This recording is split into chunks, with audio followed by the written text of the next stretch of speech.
Cowboy lay dying of snake venom alone on the trail. A lost widow sucked it out and gained a husband. The rattler didn't even warn me. That's the part I've turned over 1,000 times since. Not the dying part is just dying and you don't get to think much during it, but the snake. I've ridden through snake country all my life, New Mexico, Arizona, the breaks down past the Picos, and every rattler I ever met gave me his speech first. The dry shake of the tail, the coil-up, the posture that says back off. That's the deal they offer and most men take it. This one was already moving when my boot came down. I felt the strike before I saw it, 2 points of heat through the leather right at the ankle, and I looked down and there it was pulling back, thick as my wrist and already going into the rocks. Gone before I could even curse at it. I was 3 miles off the main trail. I had gone that way on purpose, looking for a shortcut to the relay station at Canyoncico, because the main trail added 6 miles of hard going, and I was pushing a string of 4 horses I needed to deliver before sundown. The shortcut was a dry creek bed I'd used twice before in better weather. I knew the country, or I thought I did. I got my boot off fast. I knew enough to do that, to get the leather off before the swelling started. The fang marks were small and close together, just above the ankle bone, already going white around the edges the way they do. I sat down on a flat rock, and I did what a man does when he's been hit and there's nobody within earshot. I thought through his options. I had a knife. I'd heard the thing about cutting and sucking, but I'd also heard the thing about that making it worse, about a man cutting into his own leg on the back of a moving horse and bleeding out from the cut before the venom finished him.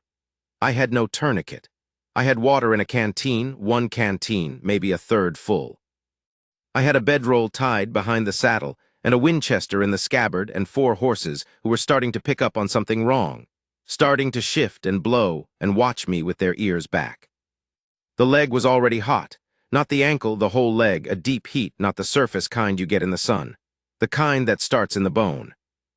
I stood up and it took longer to stand up than it should have. I thought, I can maybe ride. The relay station was 3 miles, maybe a little more.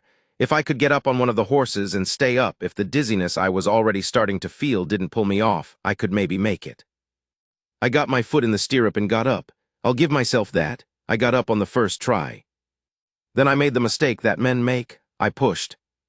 I rode for maybe 20 minutes, maybe less. I was already losing good time in my head by then, things stretching and then snapping short. And I knew the dizziness was getting worse because the rocks on either side of the creek bed had started to lean. Not a lot, just enough. The way they lean when your body knows something your mind is still arguing about. I stopped the horses and I sat there a minute and I thought, well. That was all I thought, just well. The way a man does when he is trying to be honest with himself and what he's being honest about is not good. I got down from the horse. I'm not sure why I did that instead of just falling, because my legs weren't working right by then.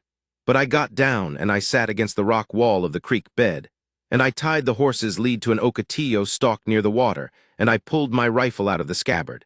I don't know why, some instinct about staying armed. And then I sat down, and the rock was warm against my back from the afternoon sun, and the sky above the creek bed was that particular blue that you get in New Mexico in October, hard and clean, no clouds. I thought about a man named Calhoun who I used to ride with on the good night loving, and how he'd been struck once in the hand and survived it. But Calhoun had been within a mile of camp when it happened, and 2 men had ridden out and packed him back inside of 15 minutes. I was 3 miles from anywhere, maybe more, the shortcut. My name is Del Roscoe. I was 44 years old that October. I had been driving horses for 14 years, and before that I had done some other things I won't go into, things that had mostly worked out and one that hadn't, and I had lived alone since a woman named Ella, who I had been going to marry, left San Angelo on a stage the spring of 1881 and did not come back. That was 8 years before. I am telling you this not because it matters to the snake or to the venom working through my calf and thigh, but because when a man thinks he might be dying, what comes to him first isn't his horses or his debts or even his regrets. What comes to him is the specific faces of people he loved. Ella's face came to me then. Her chin, the way she had one tooth that crossed slightly over the next one, and how she touched it with her tongue when she was thinking. Small things, the specific weight of them. I was thinking about that tooth when I heard the wagon. I didn't believe it at first. I thought I was already further gone than I'd reckoned hearing things, because there was no reason for a wagon in that creek bed. The creek bed went nowhere a wagon needed to go. There was no road, no track, nothing I'd put there with my own wheels. Just rocks and gravel and the dry sand and the occasional sotol. But the sound kept coming, wheels on gravel. A horse, one horse, not a draft pair, the hoofbeats too close together for something big. The knock of a wagon box, the chain rattle of a trace. I opened my eyes. I had closed them somewhere in there without realizing. Coming around the bend in the creek bed was a light wagon, a single-horse rig, the kind a family uses for short hauls or a woman uses when she can't afford better, and it was being driven by a woman.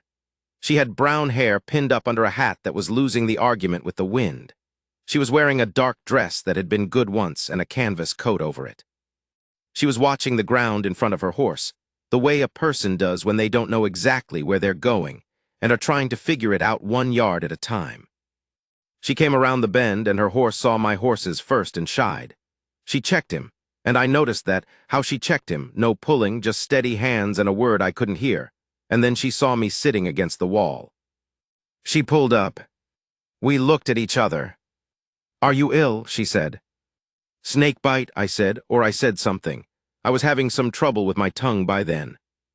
She got down from that wagon, and she came to me, and the first thing she did was not what I expected. The first thing she did was crouch down and look at my leg, look at the ankle where the fang marks were, and she didn't do it with the careful distance that most people use around a hurt person, the little recoiling. She just looked at it the way a person looks at a practical problem. "How long ago?" she said. "Half hour," I said, "maybe a little more." "Did you cut it?" "No." She pressed 2 fingers around the marks, not hard, just reading it, and then she sat back on her heels, and she looked at my face the way a person looks when they are measuring how much time they have. "Your name," she said. "Del Roscoe." "I'm going to try something, Mr. Roscoe," she said. "You may have heard it doesn't help. I've seen it help. I am going to need you to hold still. I want to tell you what that was like, and I want to do it right because I've told this story poorly before. Told it as the funny version for around a fire where you leave out the dying part, and that version has made people laugh and slap their knees. But the real version, the version I am telling you now, is not a funny story." She took out a small knife from somewhere in that canvas coat, a folding knife, the kind a woman carries for cutting cord or opening tins, and she opened it and she cleaned the blade on her sleeve and she made a small, careful cut across each mark. Not deep, just enough. I made a sound. I am not ashamed of that. The venom had been working for 30-some minutes by then, and the leg was hot all the way to the hip, and what that knife did, even small and careful as it was, sent a streak of white up through my vision. She said, "Hold still." I held still, and then she put her mouth to my ankle, and she did what a person does when they have decided that another person is worth the risk, and she drew the blood and the venom both, and she spat, and she did it again. And I watched the top of her hat, and I watched the shadows moving on the rock wall behind her, and somewhere in there, I said, "I don't know your name," and she didn't answer for a moment, and then she spat again and said, "Cecil." Cecil Beaumont, lately of Tucson, Arizona, and more lately of nowhere in particular. She did that 4 times, 5. Then she wrapped my ankle in a strip of cloth she tore from her own petticoat, which I know because the cloth was white and had eyelet along the edge, and she tied it firm without cutting off the blood. She said, "Can you walk?" I could try. "Don't try, I'll bring the wagon alongside." She brought the wagon alongside the rock wall so I didn't have to step down into the creek bed, and she helped me up into the bed of it, and her hands were stronger than I expected, not soft hands, hands that knew work. And she settled me in against the sideboards, and she went back to the front of the wagon, and she picked up her lines, and she clicked her horse up. "Where am I taking you?" she said, not looking back. "Relay station," I said, "Cañoncico. If you follow the creek bed another mile, it bends north and you'll see the cottonwoods. There's a track there." "All right," she said. "My horses," I said.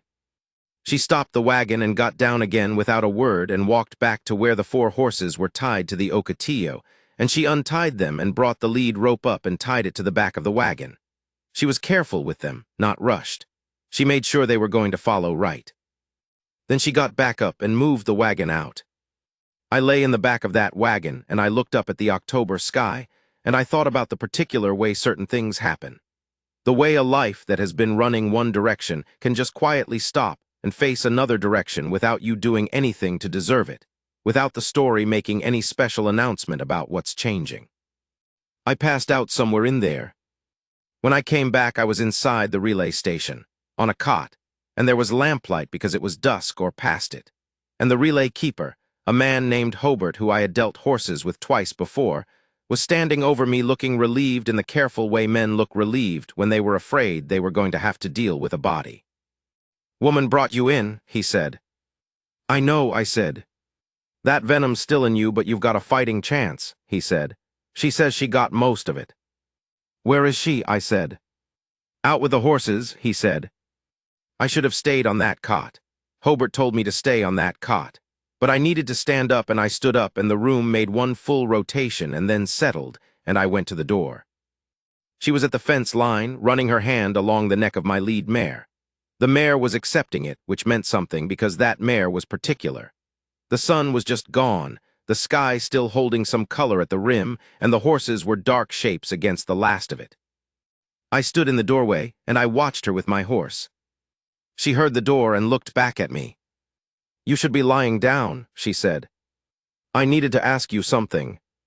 "It can wait." "It can't," I said.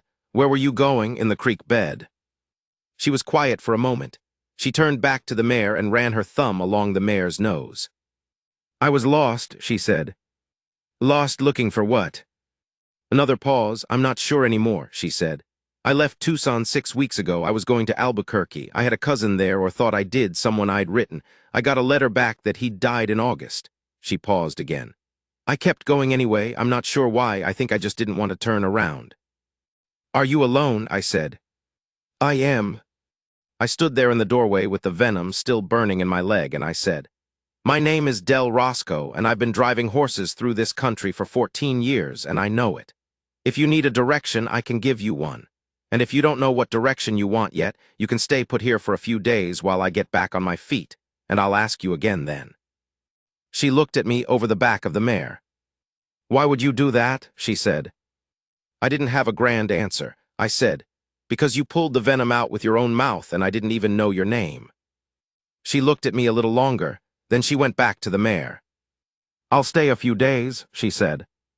Those few days were 10. The venom did what venom does. The leg went bad the second night. Not the bite, just the whole leg, the deep tissue, and I won't describe what it looked like because that doesn't need to be in this story. What needs to be in this story is that Cecil Beaumont stayed in that relay station for 10 days, and she changed the dressing every morning and every evening, and she fed me broth that she made from dried beans and a rabbit Hobart shot, and she slept in the wagon rather than take the extra cot that was there because she said it wasn't proper, and I respected that even while I thought it was probably cold in that wagon. On the 4th night the fever broke. I know because I woke up soaking wet and cold instead of burning, and the lamp was down low and she was sitting in the chair beside the cot, just sitting there. Asleep, I thought at first, but then I moved and she opened her eyes. "It broke," she said, and the way she said it, the plain steadiness of those 2 words, I understood that she had been watching for it, that she had been sitting there watching for the fever to break. "You didn't have to sit up," I said. "I know," she said. I looked at her in that lamplight. Her hair was loose, not pinned, and she had circles under her eyes, and she had been worrying at the collar of her dress so the top button was undone. She looked tired. She looked like a woman who had been carrying something heavy for a long time and had just set it down for a moment to rest her hands. "Your husband," I said, "when did you lose him?" 2 years ago," she said. "Fever, not a snake?" She said it with almost nothing in her voice, and I understood that the nothing was not emptiness. It was the sound of a thing that has been grieved thoroughly, turned over and over until it's worn smooth, until a person can pick it up without cutting themselves. "What was he like?" I said. She thought about it. "Steady," she said. "He was the steadiest person I ever knew. When everything was going bad, you could always look at him and see that the world was still level." She said it simply not to wound me, just as a true thing. But I felt it, the way you feel true things, a small shift somewhere, like a rope going taut. "I'm sorry he's gone," I said. "So am I," she said. We were quiet for a while. The lamp threw soft shapes on the log wall. Dell, she said. Yes. What do you do when you're not dying in a creek bed? I laughed. The laugh hurt my ribs some, but I laughed. Drive horses, I said. I've got a small piece of land west of Santa Fe, nothing on it yet but land. I've been saving up for a few years to put a house on it. Just you, she said. Just me, I said. She nodded once, like she was filing something. By day 8 I was up and walking, or walking mostly. Favoring the leg, probably always going to favor it some, but up. I was out with the horses in the morning, and she came out and stood beside me, and we watched the sun come over the eastern hills and turn that particular pale gold it gets in the high desert in fall, the light that makes everything look like it was made on purpose. I've been thinking, she said. Thinking what? I said. You said you'd ask me again once you were on your feet. I had said that. I looked at her. You've got land west of Santa Fe, she said. I do. No house on it yet. Not yet. There's enough for a good house, more than enough. She was quiet for a moment, watching the horses. Then she said, I know how to put up a house. My father was a builder. I worked beside him when my brothers were too young for it. I didn't say anything to that. I just let it sit. I'm not a woman who needs looking after, she said. And she said it careful, not hard, just making sure I understood the terms. I need someone to build something with. The looking after part goes both directions or it doesn't go. I know that, I said. Do you? You pulled Venom out of a stranger's leg in a dry creek bed in the middle of nowhere, I said. That is not the act of a woman who needs looking after. Something moved in her face, small but there. No, she said, I suppose it isn't. We left the relay station on the 10th day. Hobart shook my hand and told Cecil she was a good woman, and she thanked him in a way that was warm without being sentimental, the way people thank each other when the debt is real and both parties know it. She drove her wagon. I rode alongside on my mare, taking it slow on account of the leg, though the mare was patient with slow. We didn't talk a great deal in those first hours. It wasn't an uncomfortable quiet. It was the quiet of two people who have already been through something together and don't need to fill the air to prove they're friendly. About midday, she said, You never told me what horsework pays. I told her. That's not enough to build a house, she said. It is if you're not in a hurry, I said. She considered that. I can sew, she said. My mother's work I can sew well enough to sell if we were in a town or near one. There's a town, I said, 8 miles from the land, small but there. What's it called? Graneros. That's a good name, she said. It's a good enough town, I said. People there mind their own business mostly. She nodded. That's how we talked the whole way north. Not about feelings, not about the future in any large sense. Just the practical things, the specific things, how far to water, what the land was like, whether there was timber near or if you had to haul it. What a house needed first, foundation or roof or walls, and the answer is foundation, always foundation, because a bad foundation makes everything above it a gamble. I had been alone a long time, since Ella left mostly.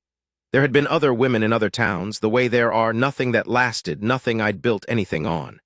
I had gotten used to the solitude the way you get used to a bad tooth. You work around it.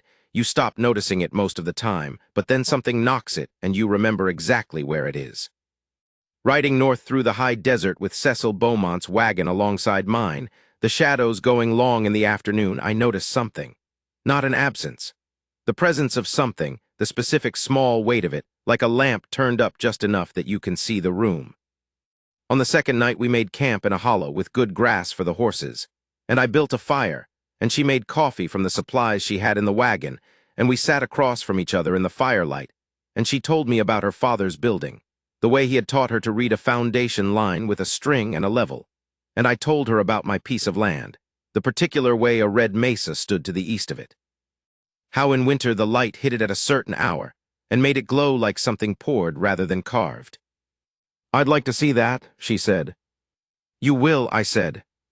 She looked at me across the fire. In the firelight her face was warm, the tiredness in it softer than it had been at the relay station, something in her eyes that wasn't tired at all. She looked at me the way a person looks when they have made a decision and are at peace with it. Dell, she said. Yes. Thank you for asking me to stay at the station. I didn't do much asking, I said. I mostly just stood in a doorway on a bad leg and said your name. That was enough, she said. Sometimes that's what it takes, just someone who says your name and means it. I looked at her for a long moment, then I said, you saved my life. I tried to, she said. The fever did most of the deciding. Still, I said, I want you to know I know that, I'll always know it. She didn't say anything to that. She reached across the fire, not far, just enough, and put her hand on my forearm where my sleeve was rolled back, and she held it there for a moment. Just that. Her hand on my arm, the fire between us, the horses breathing behind us in the dark. Then she took her hand back and poured more coffee and said, show me this foundation line tomorrow. Walk me through what you're thinking. All right, I said. We were married in Graneros the following April in the small church there, with Hobart as witness because we had written him and he made the drive up. The justice of the peace was a man named Ferris who wore a good coat and spoke the words like he meant them, which I appreciated. I have been asked since, by men I know, what it was like to find a woman that way out in a creek bed, half dead, having her do that for you. Some of them mean it as a joke, the kind men make when the real thing is a little too big for them to look at straight. Some of them mean it as a real question, the kind that has something underneath it, something about their own lives and what they wished had gone different. To those men I say, I didn't find Cecil in that creek bed. She found me. She was lost, she said. Nowhere to go and no particular reason to go there. But she turned around a bend in a dry creek in the middle of the afternoon and she saw a man dying against a rock wall and she climbed down off her wagon and she got her knife out and she did the thing that saved him. That tells you who she is. That tells you everything you need to know about her. As for me, I was 44 years old and I had been alone since San Angelo, and I had 14 years of hard country in my hands and not much else. I had a piece of land with no house on it, and horses that weren't mine that I was delivering to other men. She saw something in that worth keeping, worth putting her mouth to a snake bite for, worth 10 days in a relay station, worth pulling a wagon north through the desert to look at a red mesa in the winter light. I have spent a good many years since trying to be the thing she thought she saw. The house went up that summer, a real house, Cecil's foundation line strung perfect across the flat ground east of the mesa, the walls up before first snow, the roof solid. She knew what she was doing with a level, and I knew what I was doing with timber, and between us we got it done. I still drive horses. I probably will until my leg won't let me, and maybe after. Some things a man doesn't stop. But now when I come back from a run, there is a house with a light in it. And there is a woman who comes out to the fence when she hears me coming, not because she needs to, but because she wants to, and stands there with her hand on the top rail and watches me come in. Last October, I was coming back from a run down toward Albuquerque, 4 days out, and it was late afternoon with that October light on the mesa, the poor dread light I told her about the first night, and I came over the last rise, and I could see the house below and the light in the window already. I sat on my horse up on that rise for a moment. The mesa was going red, and the house was lit, and the whole valley was going quiet in the way it goes quiet in the early evening when the wind drops and the horses settle, and everything holds still for just a minute. I thought about that creek bed. I thought about the sky, that hard, clean October blue, and the rock warm against my back and the weight of the rifle across my knees, and thinking well, and meaning by it that certain things were probably finished. That was the last thing I thought before I heard her wagon. I clicked my mare down the slope toward the light.